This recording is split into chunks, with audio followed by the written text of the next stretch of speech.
Hello, I'm Pam Hoffman, Everyday Spacer.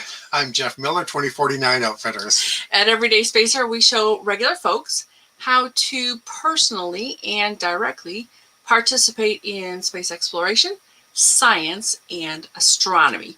We're here on Friday nights at 9 p.m. Pacific Time, midnight Eastern Time, and 5 a.m. Saturday in Germany. We're broadcasting live from Thousand Oaks in California. Thank you so much for joining us. Tonight's topic is the journey from Mars 2020 to Perseverance on Mars, Part 3. Last 2 weeks we covered the story of going to JPL several times between 2016 and 2019. And you'll find parts 1 and 2 on Everyday Spacer, the Facebook group, or on the Everyday Spacer YouTube channel if you want to catch up with us. Tonight we are going to talk about naming the rover, the launch, and the landing on Mars. Thanks so much for joining us. Hi, Michael. Hi, Cliff. Okay, great. And just so you know, there is kind of a long video coming up, and we wanted to get some feedback from you if you wanted us to run Hi, David.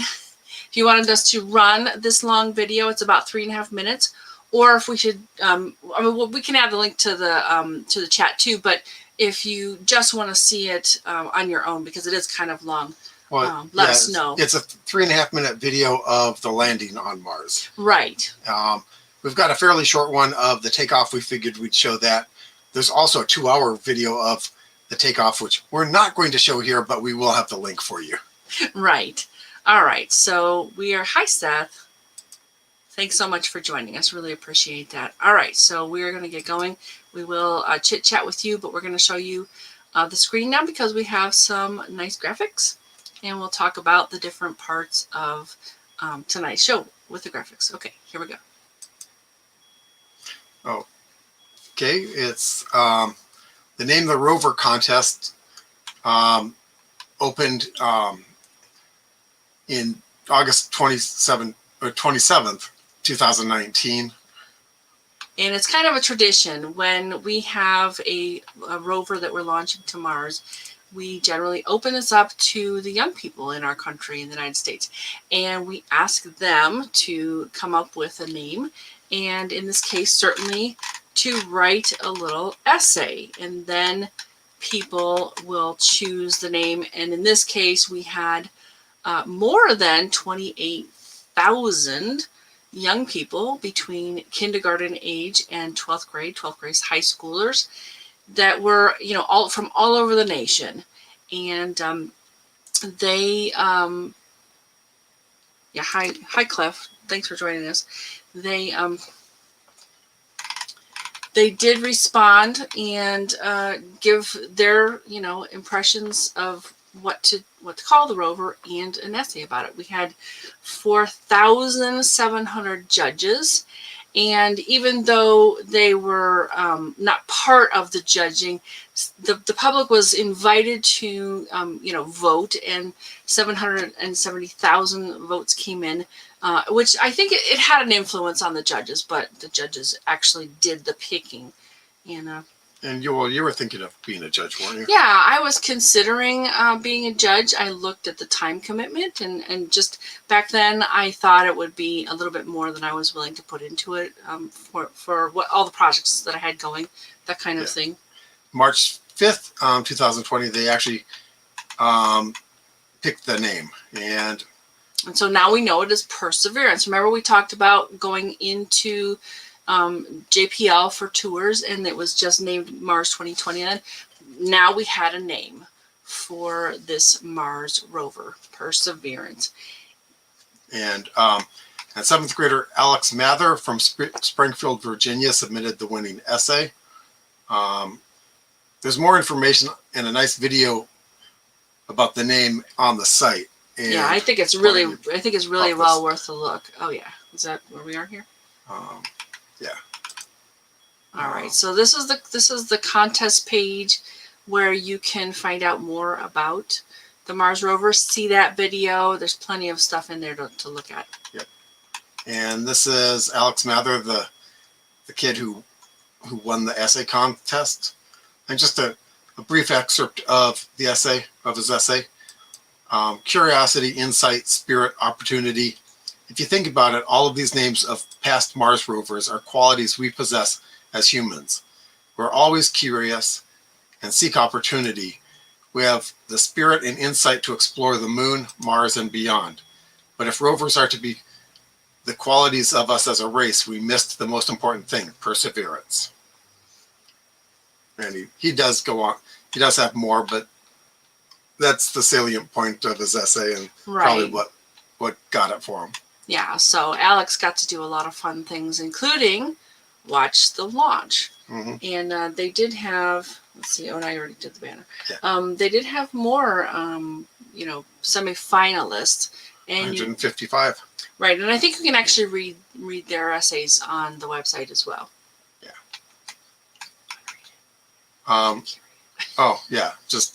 You already talked about, all 155 semi-finalists' proposed rover names and essays have been stenciled onto a tiny silicon chip, which will ride along mounted on top of the rover as Perseverance explores the red planet. So I think that's so cool. So talk about inspiration to get your essay on the Mars rover.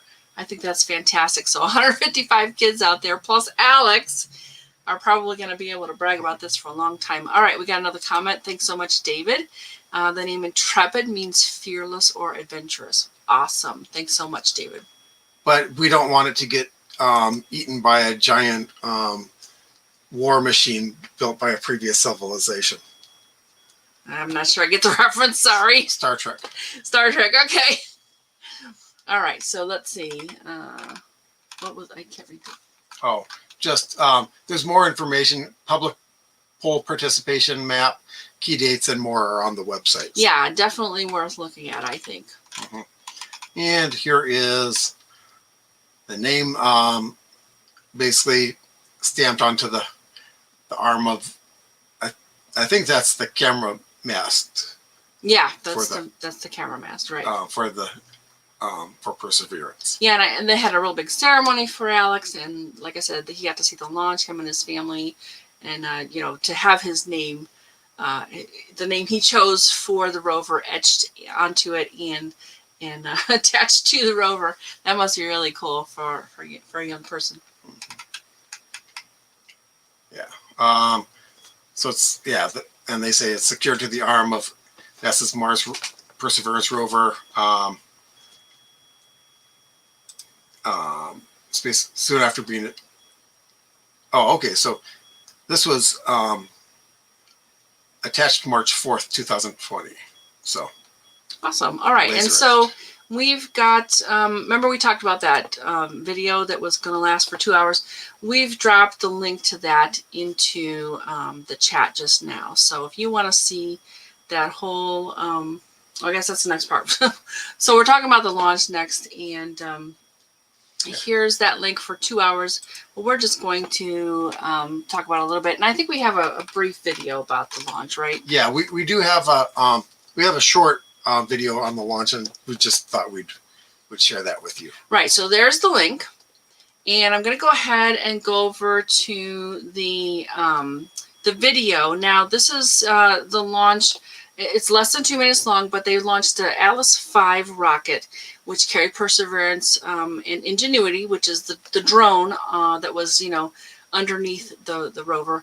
On July 30th, 2020, they launched it, and it arrived on Mars 7 months later, February 18th. So here we go with the video. It's like I said, it's only going to be 2 minutes. We cannot talk to you. We cannot talk to you during this video, so we'll come back. And this one might be a little bit loud. So here we go. Ready? 5, 4, engine ignition, 2, 1, 0. Relay and liftoff. As the countdown to Mars continues, the perseverance of humanity launching the next generation of robotic explorers to the red planet.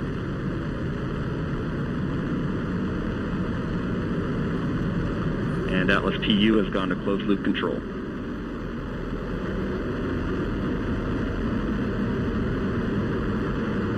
Coming up on 30 seconds into flight, the RD-180 is throttling down as expected. Engine response looks good.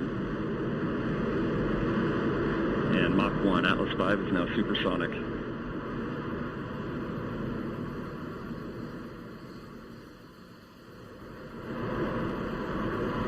And passing 45 seconds into flight, vehicle is now passing through max Q, maximum dynamic pressure. We have good indication of payload fairing jettison and Centaur forward load reactor deck jettison.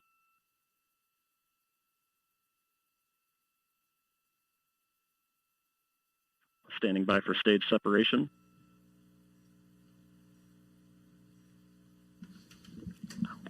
And we have good indication of Atlas Centaur separation. So there you're seeing live footage. And we from have the MES rocket. 1. RL-10 operating parameters look good. Chamber pressures are stable.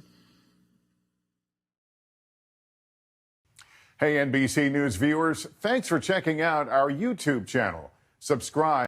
Stop there. So that's the basic launch, and I know, you know, we were watching that, and maybe you folks were watching that too. But I mean, there's very few things as exciting as some, you know, launching something to Mars. That was really cool.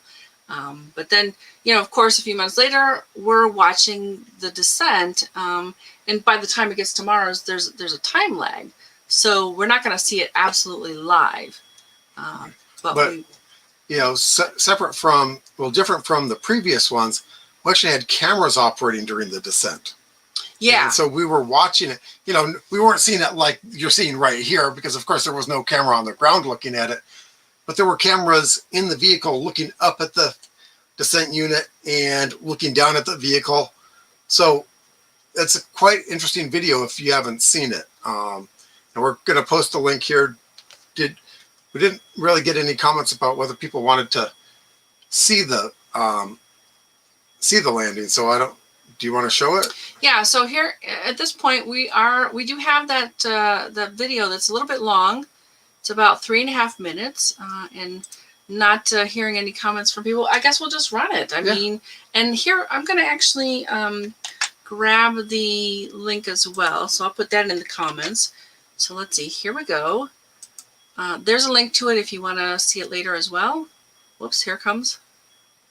All right, so hopefully you will see that between now and the next minute or so. The video is here, and we'll just go ahead and play that. So this is 3.5 minutes. Again, we cannot speak to you during this while the video is playing, but we'll see you in about 3.5 minutes. We are starting the straighten up and fly right maneuver, where the spacecraft will jettison the entry balance masses in preparation for parachute deploy and to roll over to give the radar a better look at the ground. Indicate chute deploy. The navigation has confirmed that the parachute has deployed, and we are seeing significant deceleration in the velocity. Our current velocity is 440 meters per second at an altitude of about 12 kilometers from the surface of Mars. Heat shield set. Perseverance has now slowed to subsonic speeds, and the heat shield has been separated. This allows both the radar and the cameras to get their first look at the surface. Current velocity is 145 meters per second at an altitude of about 9.5 kilometers above the surface.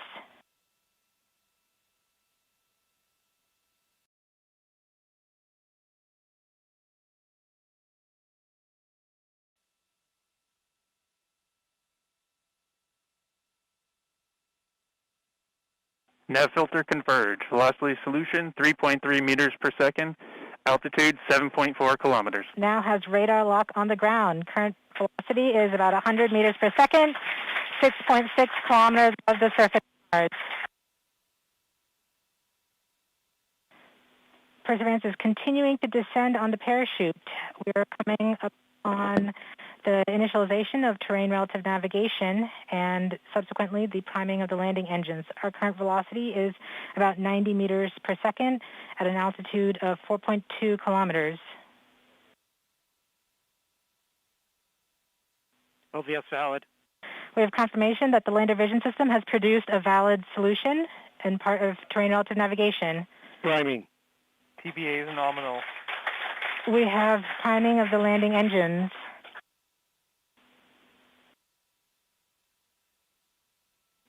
Back shell set. Current velocity is 83 meters per second at about 2.6 kilometers from the surface of Mars. We have confirmation that the back shell has separated. We are currently performing the divert maneuver. Current velocity is about 75 meters per second at an altitude of about a kilometer off the surface of Mars. TRN Safety Bravo. We have completed our terrain relative navigation. Current speed is about 30 meters per second, altitude of about 300 meters off the surface of Mars. We have started our constant velocity accordion, which means we are conducting the sky crane, about to conduct the sky crane maneuver. Sky crane maneuver has started, about 20 meters off the surface.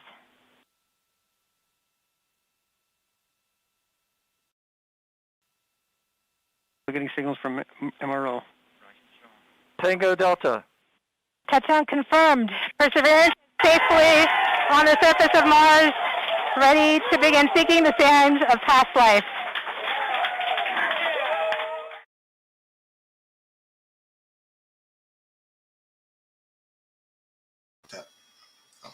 Well, I think it's always really exciting to, watch those guys reacting. And, of course, they got to have peanuts. And looks like it worked again. Mm-hmm. If you don't know that story, just ask us. We'll go into that a little bit. We've been over there enough times and heard this enough times. It's pretty fun. They actually have a jar of peanuts. I think it's even surrounded by glass, so it's like break in case of emergency. Anyway, Well, they also pass out peanuts after the launch is done. I've seen video of them passing out peanuts, and I think this time each person had a little pack of peanuts because of COVID. Oh, right, So yeah. they just opened up their little pack. Yeah. They started eating them. I guess it sucked to be a JPL engineer and be allergic to peanuts. Oh boy, yeah, that would be hard. All right, so I think we have just a little bit more about this. Oh, great, David. So, all right, thanks so much for asking your question. Does anyone know if we have a live NASA feed of the drone taking off, or if it has a cam to show the ground in flight? So, as far as I know, David, the drone has been delayed yet again. They are going to announce the date at some point next week. I don't think we have a solid date for when they're announcing it, and I don't think we have a solid date for when they're actually going to fly the drone. Does that help? I hope that helps. As far as that's what I know. Did you hear anything else, Dave? Jeff? I haven't heard anything more recent than that. No. Okay. And I suspect that because it's, yesterday was tax day in the U.S., they probably just wanted to delay it to avoid taxes. I don't know. Cliff has a question too. Let's see. Cliff says, with the tech they have today, the video was very cool. Yeah, I think so too. I love that whole, all that, You could see spray. the dust. Yeah, the dust was just sprayed out of position. It was and you were incredible. looking down at the ascender or down at the rover and up the descender. Yeah. And it just was just really, it's the first time that we've had a really good shot of that since Apollo. Yeah, right. So totally cool. Yeah. All right, so I think we have just a little bit more on the graphics and the slides here. Yep. So let's go back to that. And, Oh yeah, right. Go ahead. And here's first light. This is, we actually saw this before we saw those videos. I think the videos took a little while to process. Because when we were looking at it live, we didn't see those videos of it actually descending. No, I don't remember seeing that, but we did watch them while they were waiting to get word back, that it was a successful landing, because that's always, sort of tense. Yeah. So that's first shot of Mars from that rover. And one of the neat things about this. Yeah, I think, and this is a first as well, this is like really cool that they sent up microphones on this launch. So you can hear basically like Mars. And they had about 6 of them that were on Mars, and one that was I think before. So these are between the February 22nd and March 17th. There are a number of these on the website, and let's see, I think I have that here too. Yeah. Yeah, this is how you find that audio. And we recommend going there because we tried to run it through our StreamYard studio, and it wasn't great. Yeah. It wasn't great. All you could hear was static, and it was like, well, I can do that just by sticking a microphone in the wind, in a light breeze. But when you hear it live, off of the website, it sounds much better. So if you need that link, I'd be happy to add that to the chat too, but I thought it was simple enough. mars.nasa.gov/mars2020/multimedia/audio. And you'll be able to hear all of them yourself. They have the wind, they have the laser zapping at the rocks, and a couple of other ones in there. Well, they have the sound of the rover actually traveling too. Oh, that's right. Like its wheels crunching over the Martian dirt. Yeah. Well, and you hear that really well because the atmosphere is pretty thin. You're not hearing a lot through the air. Right. So you're hearing basically the conductance of the sound through the rover itself. Yes. So it comes through loud and clear in the microphones. I got a guest for the 30th of April. Anybody want to know who the guest is for the 30th of April? Because, of course, next time we're going to do a little bit, sort of wrap it up here with the virtual tour. And then, okay. All right. So if you want to know, let me know. All right. And at this point in our show, we tend to talk to you about the things you can see in the night sky. We're going to talk about this week. That's between April 16th and April 23rd. The moon is 5 days old today. The first quarter moon is on April 20th. April 17th is the Mars and moon are in conjunction. And this is sort of wraps up that world's tour I've been talking about, where basically the moon, within a 2-week span, was in conjunction with every single planet in the solar system. And there's also a lunar occultation. Kind of solar system speed dating. Okay.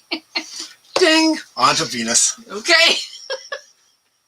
So, and there's a lunar occultation, but I had 2 different dates. If anybody knows when it actually happened, and the conjunction date makes more sense to me than the 15th, because when they're conjunction, that's like the closest they come together kind of thing.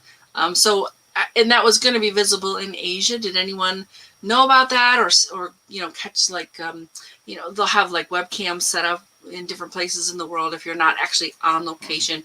But yeah, that makes more sense to me that it would have been today than the 15th, which I saw both dates.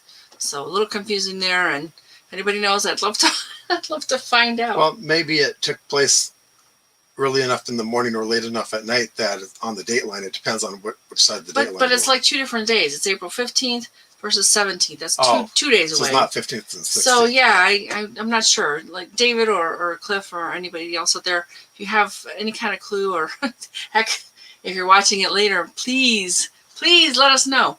But on the 17th, Mars and the moon are in conjunction. You want to look overhead kind of right after sunset and watch as they go down.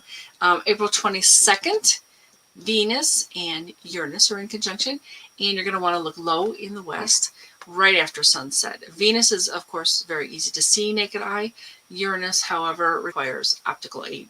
April the 22nd, and I got a comment. Thanks so much, David. We'll look at that in a second. Oh, here we go. On Saturday, April 17th, the moon and Mars will be, okay, okay. As seen from North America, right? I know, I know this occultation will be visible in Asia, like kind of the lower part of Asia. I saw a graphic of that, but okay. I just don't know why I had the 2 different dates, the 15th and the 17th. So that was thanks a lot, Dave. Really appreciate that. All right, so and we have a meteor shower. The Lyrid meteor shower peaks April 21st into 22nd. And so this is basically kind of like when it's most, they're going to have most of the meteors available to see, and you want a moonless night, of course. But in this case, we're not going to get one.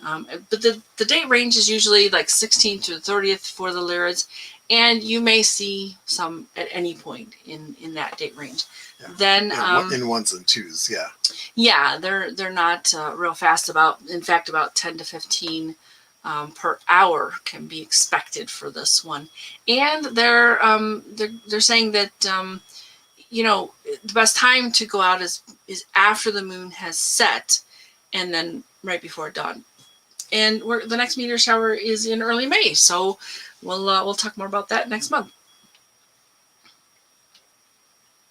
Okay, if you or someone you know has done something interesting involving space exploration, science, or astronomy, we'd love to share our live. Join us next Friday, April 23rd, and we'll talk about the journey from Mars 2020 to Perseverance on Mars, Part 4. It's a review of the virtual tour of JPL, and there's a lot of neat stuff to see there. Yeah, it's really great. I mean, even though the facility has been closed to the public, they have created this wonderful interactive virtual tour, and you can go some places in that you cannot go whenever you go, in person to the facility. And we're just going to kind of run through that and show you some of the cool things that are available there. Mm-hmm. And we do have a guest lined up for April 30th. I'll start dropping hints about that. We'd love to have you come back and visit with us. Again, like we said, on the 23rd, we're going to be talking about the virtual tour of JPL to kind of wrap up this little series. We're considering it Part 4. And then on April 30th, we'll have our guest. All right. Who's the guest? Who is the guest? If you've ever watched the Weekly Space Hangout, and you know who runs that, usually it's Fraser Kane. Fraser Kane will be our guest on April 30th. I can't wait. He's a very interesting fellow, and I don't know much about his story, so I'm really looking forward to learning more about and speaking how he got involved and what he does. Speaking of the Weekly Space Hangout, yeah. When are you on it? Oh, yeah, I will be appearing on April the 28th as a junior journalist. Mm-hmm. And thanks so much, Cliff. Let's see, what does Cliff have to say? So you finally got Buzz on. I don't know what that means. Well, we don't have Buzz Aldrin. No, not Buzz Aldrin, but Fraser Kane. Oh, he was guessing, I guess. Oh. There's a time delay, so we have to try and keep in mind that you're hearing us just a little later than we're actually speaking. Thanks so much, Cliff. If you know how to get Buzz Aldrin on as a guest on our show, hook us up, man. We'd love that. I think that would really help our views too. Uh-huh. And he'd be fun to talk to. I have met Buzz Aldrin myself. Buzz is a fun guy. I've seen him in various space events. Yeah. Got it. All right. So I think that pretty much wraps it up for us. If you do have more questions, we will try to answer them. If we see them here in the time frame, we'll answer them here. If we have to come in and we'll check out especially on the Facebook group, the Everyday Spacer Facebook page. That's where we hang out the most and spend time answering questions, even after the show has concluded, once it's published. And because if we didn't get you live, we'll try and catch up with you afterwards. Otherwise, see you next week for Part 4. Good night, folks. Thanks a lot for joining us.